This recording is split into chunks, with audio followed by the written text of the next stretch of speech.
చివరి గ్రామాల్లో మరి విద్యార్థులకు చాలా ఇబ్బందికరంగా ఉంటుంది. ఎందుకంటే హాస్టల్ లేకపోవడం వల్ల మహిళలు రోజు ఐజక్ రావాలని చాలా ఇబ్బందికరంగా ఉంటుంది. మన జిల్లాలో అతిపెద్ద మండలము ఐసా మండలము.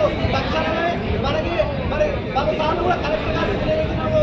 ఈ మండలానికి ఖచ్చితంగా వసతి గృహాలు SC BC girls and boys వసతి గృహాలు ఏర్పాటు చేయాలని చెప్పడం జరిగింది. 10 సార్లు కలెక్టర్ గారికి కూడా రిప్రజెంటేషన్ ఇచ్చాము. అయినా చదవడం లేదు. కాబట్టి ఈరోజు ఎంఆర్ఓ గారు కూడా మన సమస్యలు విన్నవించడానికి ఇక్కడికి అన్ని కాలేజీల విద్యార్థులతో ఇక్కడ రావడం జరిగింది. మరి అదేవిధంగా మన డిగ్రీ కాలేజీలు కావాలి. ఎందుకంటే మీరందరూ ఇంటర్మీడియట్ అయిపోతే దాదాపు సంవత్సరం ఇంటర్మీడియట్ అయిపోయిన వాళ్ళు 1000 మంది బయటకు వెళ్తున్నారు. మరి ఈ 1000 మంది ఎక్కడ చదవాలో అర్థం కాని పరిస్థితి ఉన్నది. అందుకోసమనే డిగ్రీ కాలేజ్ ఖచ్చితంగా మన మండలానికి కావాలి.